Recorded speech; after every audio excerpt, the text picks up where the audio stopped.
Hello everyone and welcome back to Torchlight 2. Here we are in Swarm Point. Somewhat trying to... more roaches. I hate them. Hate them so much, these myrmidons with their sort of hover attack. They're a major pain. Anyway, Swarm Point. The Scaras, which are these bat things, have been infected by something, and obviously it's up to us to investigate and stop the infection. Yeah, it's... I'm trying not to make it sound negative, because it always comes out like I'm sort of trying to insult the story of the game. It's not what this kind of game is meant for. The story isn't what makes games like these good. I mean, even a game where someone obviously spent a fair amount of time trying to make a good story, like Diablo 3. You play the game just because that's what you do. You play the game so many times that the story might be good the first 2 times, but it's not the point. The gameplay is the point. That's what these games are about. So again, it's just basically when I say that it's just another bland little silly quest or something, I'm not trying to say something negative about the game, because really in this kind of game interesting quests aren't required or even particularly helpful. So yeah, I'm not saying that to say the game is bad, just saying it because, well, a lot of the quests are a little standard, I guess. Just sort of, you've seen these quests all the time in all those kinds of games. Someone's poisoning the water, someone's waking up the undead, someone's corrupting the local wildlife. Basically everything is attacking you and evil all about, and kill everything and level up and find items. As long as that works, the game is good.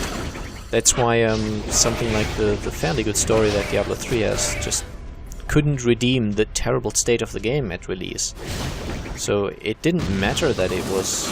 also we have to blow up these hives. We were given explosives for that.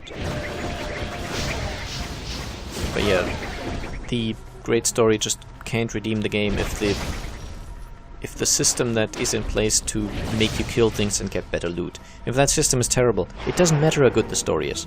And if that system is really good, a terrible story isn't relevant. Because these games are about the gameplay, not about, how good are the cutscenes and how great are the graphics. Which is why it doesn't matter that this game has lousy cutscenes, as in really terrible. They're like those 10-second things that don't actually tell you very much at all, and they're really poorly made. I mean, they have a visual style that's fairly simplistic, let's put it that way. It sounds less insulting. But yeah, it just doesn't matter. As long as you feel good when you kill a boss, and as long as you really keep playing because, oh, I might get a nice item this time, that's when the game is successful, not when you go away and think, oh, that was a deep and engaging storyline. There's different games like that. For example, for a shooter to be relevant for me, it has to have that kind of storyline thing where, I don't know, like Half-Life 2, where you really feel, oh, I hope everyone's fine, and, oh, that was terrible, she died, and oh, I have to protect her now while she's being cured, stuff like that.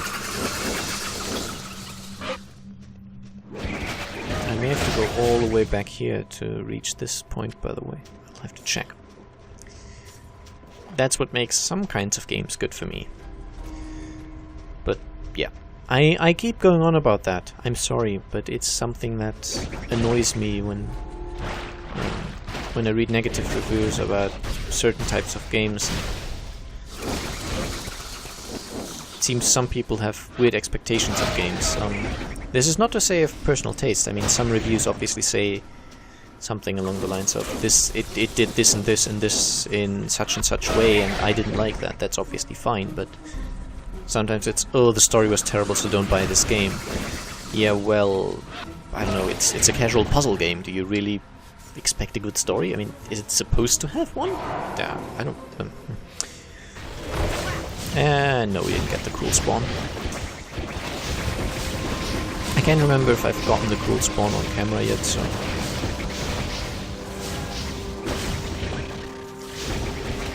There we go.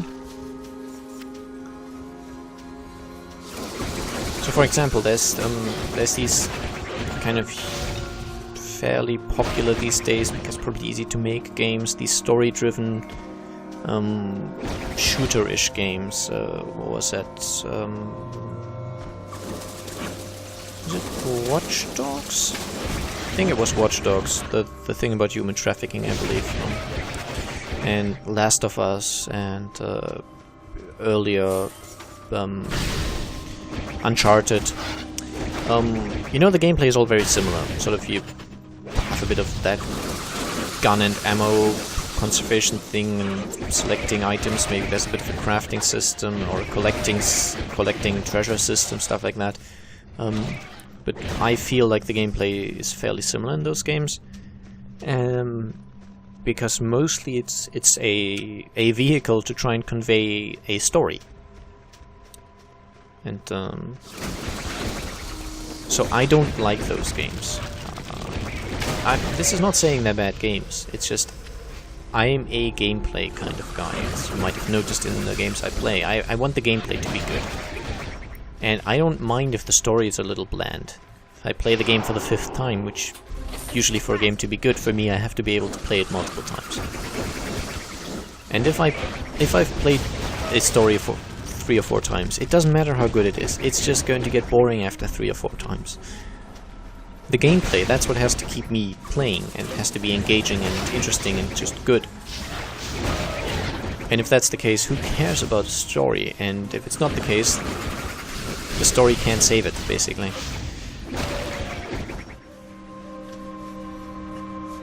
And another monster shrine, we might get lucky this time. I believe the spawn I'm looking for can spawn anywhere. Let's just blow up some stuff first. Clear some enemies. Still getting frame drops when there's lots of combat going on. The particle effects in this game are not coded particularly well. It's just from a technical standpoint, it's not the best of games. Still didn't get it done.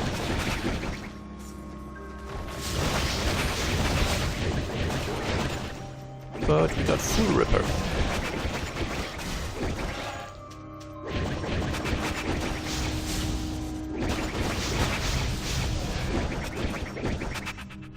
And it's dead. My pack is full. Okay, I think my pet was almost full as well, so I'll probably take the opportunity and go back to town myself.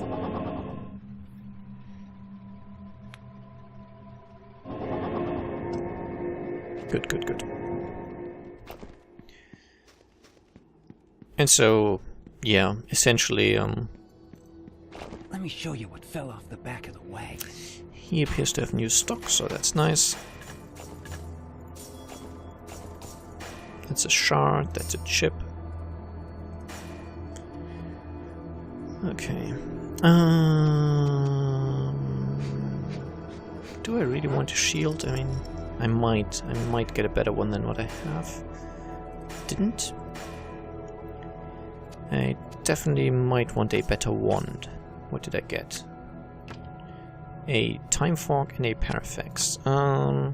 My current wand does more damage per second, and neither of them have the correct elements on it. So those are basically worthless, but oh well.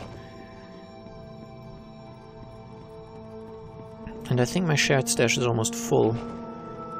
Yeah, that's one more thing about that Synergies mod. It gives you more space. I didn't speak about the Synergies mod yet, did I? It's a mod that's fairly cool and very extensive, that adds a ton of stuff to the game, including giving you much more space in the stash and in your inventory and such. It just... I'll put all of these in here before I go about and clear that up.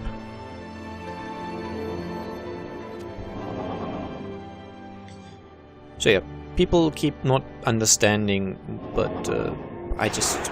gameplay is more important to me, much more important than some silly story.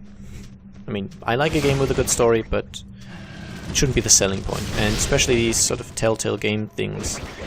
The story is good, I can sort of see that. I mean, not in The Walking Dead, the story is terrible, but some of them have good story anyway. But it's just, it's sort of blurring the line between a game and a movie. And I just like my games to be more gamey than movie-y. If I want a movie, I watch a movie. And again, not trying to sound like I hate on those games or anything, it's just I don't like them, but I can understand that others prefer to have a more passive source of entertainment, which you just sort of, once every 10 minutes, it's sort of press A to feel, or whatever the phrase is. Ooh, the Brood Hive. We're a little underleveled for that, but it should be okay. We're level 31 and it's supposed... Oh, we're level 32 now. Apparently discovering this gave us the edge we needed. I can improve dodge mastery. This is always my highest priority because it's so good for survivability. And I can really, really use survivability.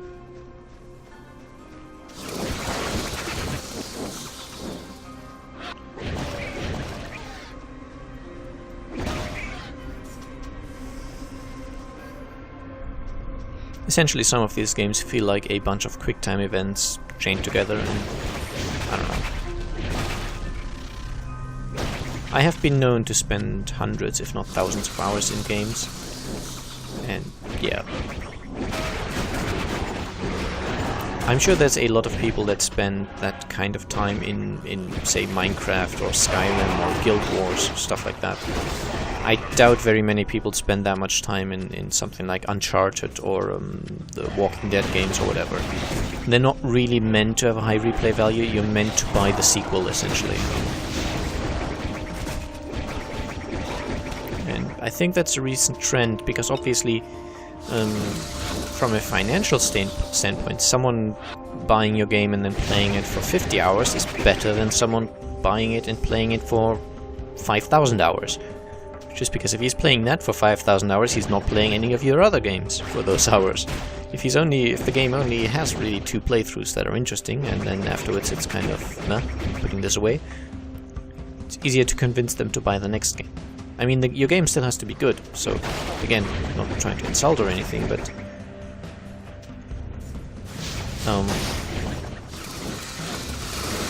it's easier to make money.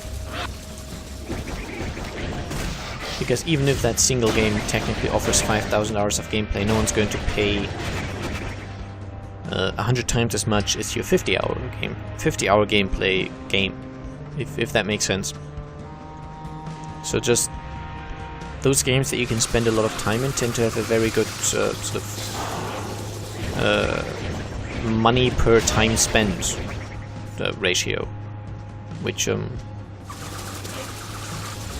I sort of use that as a base value in many comparisons on whether something is ridiculously overpriced or not. And oh, I remember I have to go back and check some things, actually. I think I did it, but I have to check. There's eggs around here, which I have to make sure I destroy them all for purposes.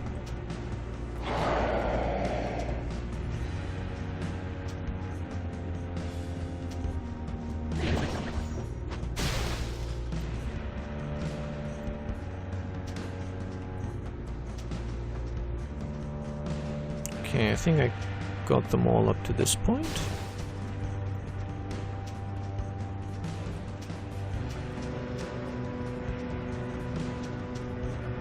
Okay.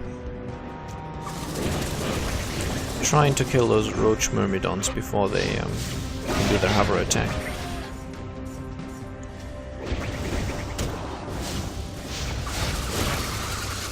But yeah, basically, if I spend 100 euros, for example, on a game, that I then, well, let's actually stick to the 60 euros, which modern games tend to cost, the AAA ones.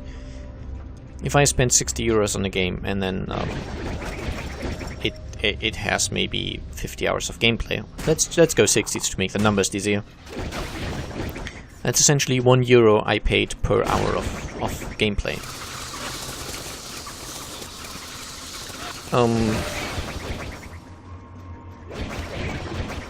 Which is kind of pricey for a game.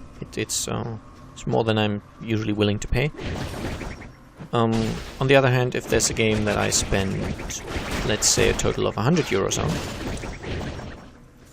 but I then spend 5,000 hours in that game, then the ratio is 1 euro per 50 hours of entertainment, which is obviously a lot better, even though just by sheer numbers that first game was cheaper. But that's why I don't really buy AAA titles. They tend to have really no or very little replayability and take a very long, well, take a lot of money and not really offer much entertainment, I guess. Because obviously, with a game like Assassin's Creed, for example, they make a new one every half year. So really, in order for you to keep buying the game, you should be finished with Assassin's Creed X before Assassin's Creed X+1 comes out. Which means they really give you about half a year to finish the game, which I mean, if you have the time to really intensely focus and play a game, that should be no problem, but the less time you have, the closer it gets, so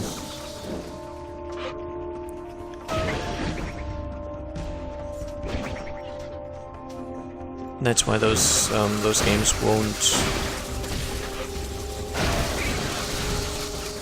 Nah, go away, everyone. That's why those games do not have that replay value and that sort of amount of time you spend in them, because then you might still be playing Game X when Game X+1 comes out, and that would be bad because that means you wouldn't be paying for X+1, which they want you to. And oh look, the bad guy spawned the boss. What's he called? Encrusted Hulk.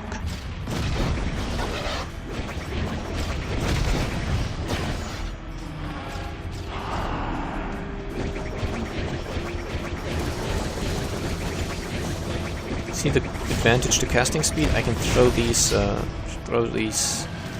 glaives like it's nobody's business.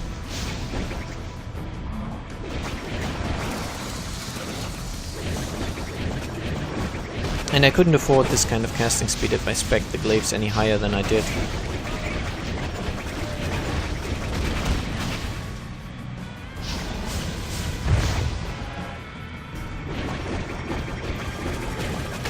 I'd run out of MP far too quickly, basically.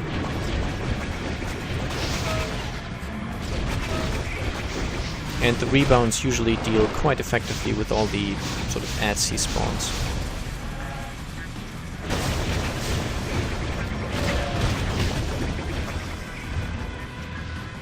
And now I should switch to the bigger health potions as well. I already have 80 of those, so... If you were thinking, oh, he's running out of health, no, I'm really not. I just like to use the low level ones before I switch to higher level ones. I'm just like that. I'm running out of mana potions somewhat, but I can always buy more. And technically I don't need them. I could always just do this to regain mana instead of the drinking potions, but during boss fights I prefer the potion drinking. And I should stop talking about what I think is wrong with the gaming industry at this point, so... Let's get back to the game. This side quest is done now, by the way. But I still want to kill all the eggs that there are for purposes. Or make sure I killed them all already. I might have.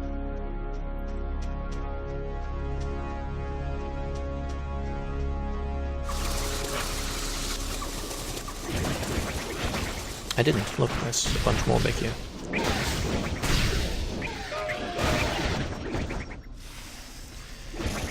That frame rate.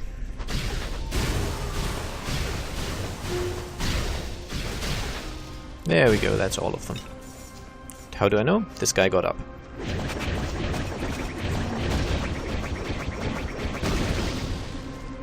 And why do I care?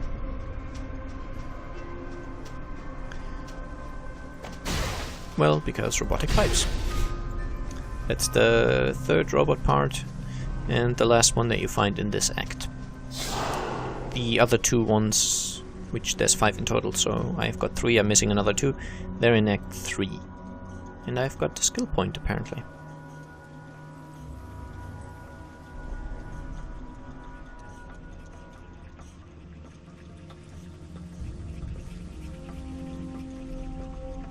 By the way, you're more than welcome, of course, to disagree with me on the whole topic I just talked about, you know, games and such.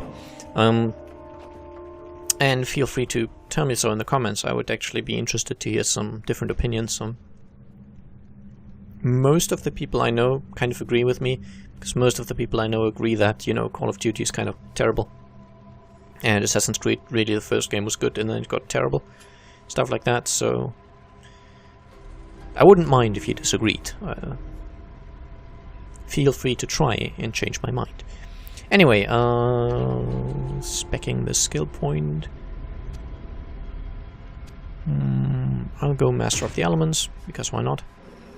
And I will also say that I hope you enjoyed the episode, and I'll see you again soon. Bye bye.